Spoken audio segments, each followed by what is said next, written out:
If you want to understand Donald Trump's election win, this is a good place to come. Next to Route 45, the Ohio River meets the Mississippi. It's an essential artery for the US economy, carrying 80 million tons of cargo every year. But things aren't what they used to be. The locks which boats pass through here have seen better days.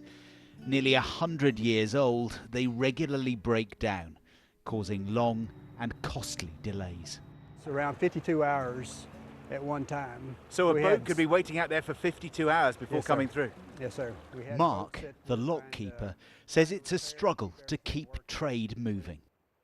The concrete is starting to break up and crumble. Every time it gets hit by a boat, as it lands on it, it puts the pressure on it and causes more cracks and more stress on it. We patch it together and try to keep it going, but it's not going to last forever. Donald Trump has pledged $1 trillion to rebuild America's rivers, roads and railways. A promise that's won him plenty of support round here. But he hasn't said where the money will come from. We head back on Route 45 to see the kind of project the new president wants to encourage. A huge dam and lock system to replace the failing one downriver. It's nearly 20 years behind schedule and $2 billion over budget. Many here believe Donald Trump's life in business will mean he can deliver. I think he can, if he really wants to put his mind to it and really wants to work with the people, for sure. Why not? You know, one person can't do it, but you know, you take a group of people, you have good conversation, good communication skills, good listening skills, yeah, you can pretty much accomplish anything. Has he got those skills? I hope so. Trump's critics say his pledges are unrealistic and unaffordable. But in an area where jobs can be scarce, they're prepared to give him a try.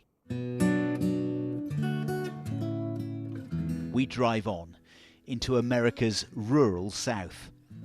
There are 2 million farms in this country. Will a property developer president understand this business?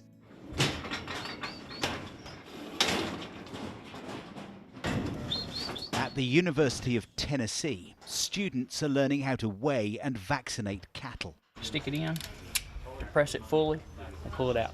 There are going to be some that are more willing to go forward, and there's going to be some that are wanting to hold back. Sounds like politicians.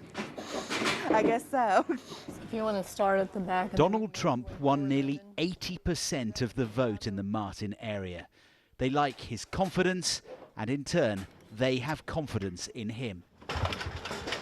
He might have a few mess-ups along the way, but eventually he'll figure it all out. We're always going to need agriculture because that's what feeds us, so we're going to need it to keep going. But is farming compatible with Trump's plans for building? What about the land, the environment? Donald Trump is a man who you associate with skyscrapers and New York City and not with farming and places like this. Do you think he understands you and what you want to do? I think he's going to help the small town people also. I don't feel like he's just going to be the big city man when he gets in office. What about farming? Does he understand farming?